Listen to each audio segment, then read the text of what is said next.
Hello everyone, so welcome back to my YouTube channel science की पाठशाला with प्रिया। तो कैसे हैं आप सब? आई होप आप सब बहुत अच्छे होंगे, बहुत अच्छे से आप लोग की पढ़ाई भी चल रही होगी।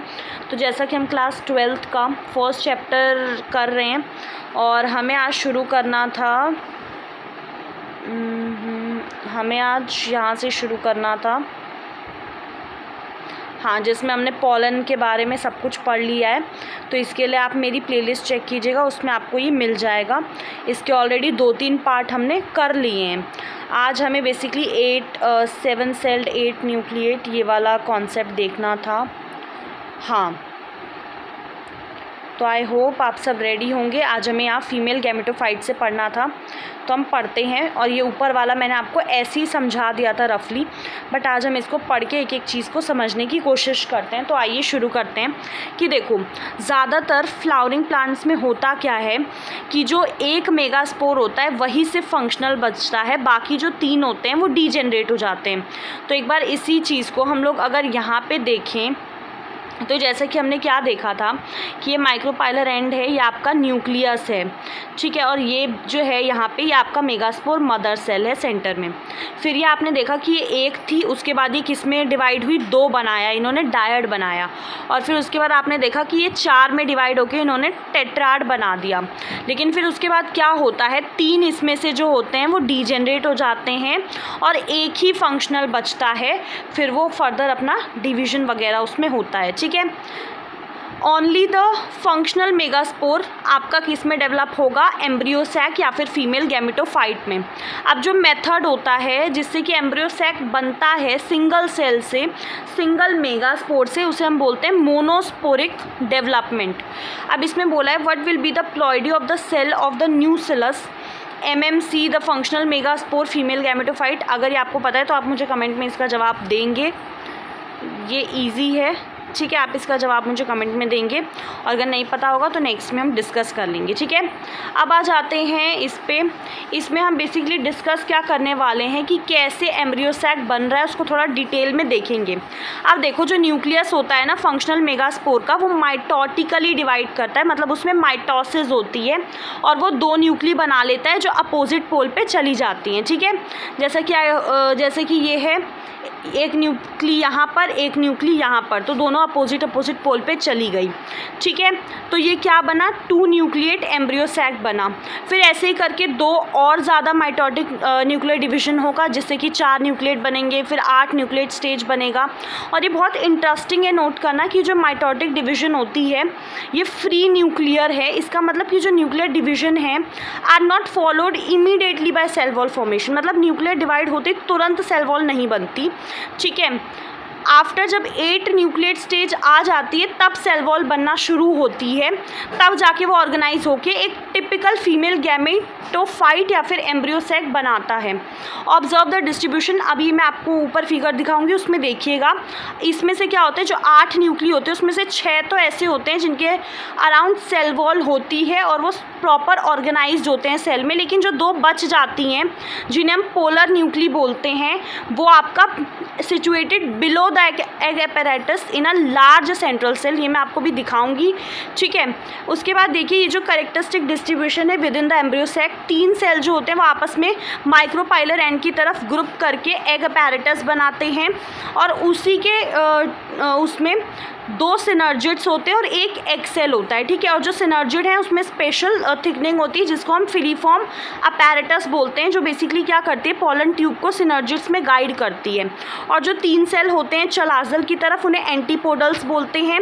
और जो लार्ज सेंट्रल सेल है, जैसा कि हमने बताया, उसमें 2 पोलर न्यूक्ली होती है, तो इसीलिए इसको हम क्या बोलते हैं, 8 न्यूक्लिएट 7 सेल। मतलब सेल तो 7 हैं लेकिन न्यूक्लियस 8 हैं। अब जैसे देख लेते हैं, इसमें देखिए आप, ये आपको समझ में आएगा। यहाँ पे अगर आप देखेंगे जो भी हमने देखा वो आप इसमें देखिए, ये क्या है, यहाँ पे चलाजल की तरफ 3 अरेंज होके एंटीपोडल्स बने हैं। बीच में आप देखेंगे तो ये कितने हैं, पोलर न्यूक्ली हैं जो बीच में एक ही सेल में ऐसे करके आ गई हैं, ठीक है। ये एग है यहाँ पे, फिर ये आपकी सिनर्जिड, और इसमें ये फिलीफॉर्म अपैरेटस दिख रहे हैं जहाँ से गाइड करेंगे किसकी एंट्री को, पॉलन ट्यूब की एंट्री को। अब आप अगर गिनते हैं तो 1 2 3 4 5 6 7 8, न्यूक्लियस तो 8 हैं, लेकिन सेल कितनी है? सेल सिर्फ 7 है, क्योंकि इस पे प्रॉपर एक बनेगी। ये 1 2 ये 3 4 5 6 और ये 7 सेल, लेकिन न्यूक्लियस कितने हैं? 8। ठीक है, तो आई होप ये चीज़ आपको समझ में आ गई होगी। तो आज का आसान टॉपिक शुरू करते हैं, पॉलिनेशन क्या होता है। तो देखो, जैसा कि आपने आगे के सेक्शंस में देखा होगा कि जो मेल और फीमेल गैमेट्स होते हैं फ्लावरिंग प्लांट्स में are produced in the pollen grain and embryo sac. ठीक है, कि मतलब मेल जो गैमेट है वो आपका पॉलन ग्रेन में बन रहा है, एम्ब्रियो सैक में आपका फीमेल गैमेट बन रहा है। तो as both type of gametes are non motile, वो मूव नहीं कर सकते, they have to be brought together, लेकिन हमें उनको पास में तो लाना पड़ेगा ना, ताकि उनमें फर्टिलाइजेशन हो। और ये कैसे अचीव होगा? पॉलिनेशन क्या होता है? ये वो मैकेनिज्म होता है जिससे हम इस अपने लक्ष्य को, ऑब्जेक्टिव को अचीव कर सकते हैं।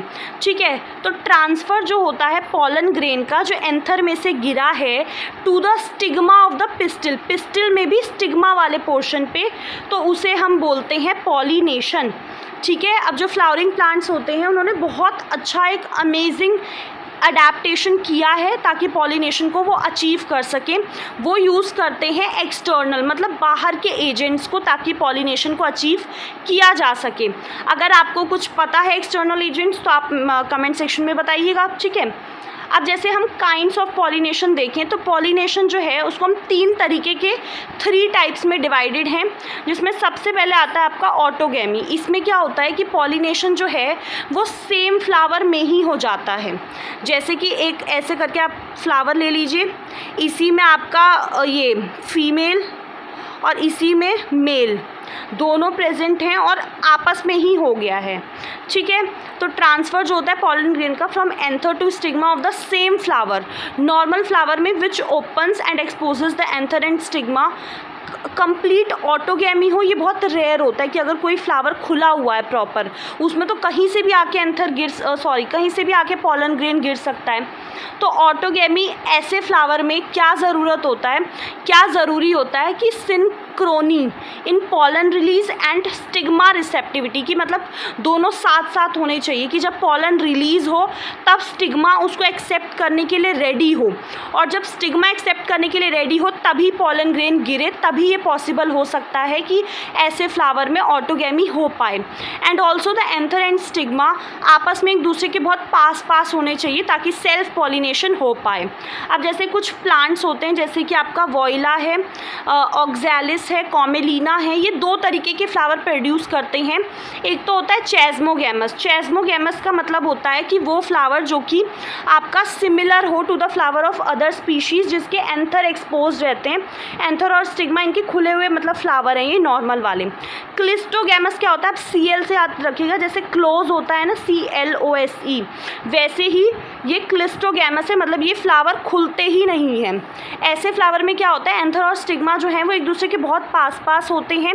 तो जैसे ही एंथर डेहिसाइज करता है, उसमें से जैसे ही पॉलन ग्रेन गिरते हैं तो वो आपस में कांटेक्ट में आ जाते हैं स्टिग्मा के और पॉलिनेशन को इफेक्ट करते हैं। ठीक है, तो क्लिस्टोगैमस फ्लावर जो होते हैं वो आपके ऑटोगैमस ही होते हैं, क्योंकि वहाँ पे क्रॉस पॉलिनेशन का चांस ही नहीं है, क्योंकि वो तो बंद है, कहाँ से उड़ के कोई दूसरा पॉलन आएगा।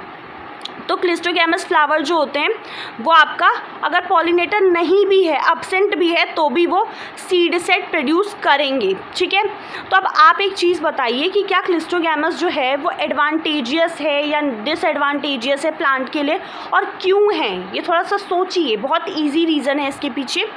ठीक है, अब आते हैं जिटनोगैमी।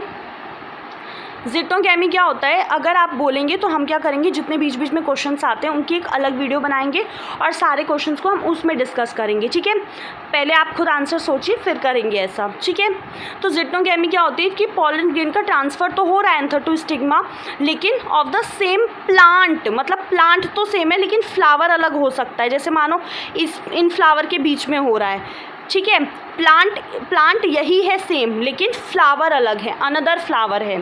ठीक है, तो हालांकि जिटनोगैमी जो है फंक्शनली तो क्रॉस पॉलिनेशन दिखने में हमें लग रहा है कि इसमें पॉलन एजेंट रिक्वायर है, लेकिन जेनेटिकली देखें तो ये बिल्कुल ऑटोगैमी के सेम ही है, क्योंकि पॉलन ग्रेन तो सेम ही प्लांट से आ रहा है ना। उसके बाद आते हैं जेनोगैमी, जिसमें क्या होता है कि पॉलन ग्रेन का ट्रांसफ़र एंथर टू स्टिग्मा तो होता है, लेकिन प्लांट अलग हो जाता है। तो ये एक ओनली टाइप ऑफ पॉलिनेशन होता है जिसमें कि पॉलिनेशन के दौरान genetically different type of pollen grain stigma के ऊपर गिरते हैं। ओके, तो आज के लिए इतना ही। नेक्स्ट में हम करेंगे एजेंट्स ऑफ पॉलिनेशन। वीडियो पसंद आ रही है तो आपको चैनल को सब्सक्राइब किए बिना नहीं जाना है। थैंक यू सो मच, अपना ध्यान रखिएगा, बाय।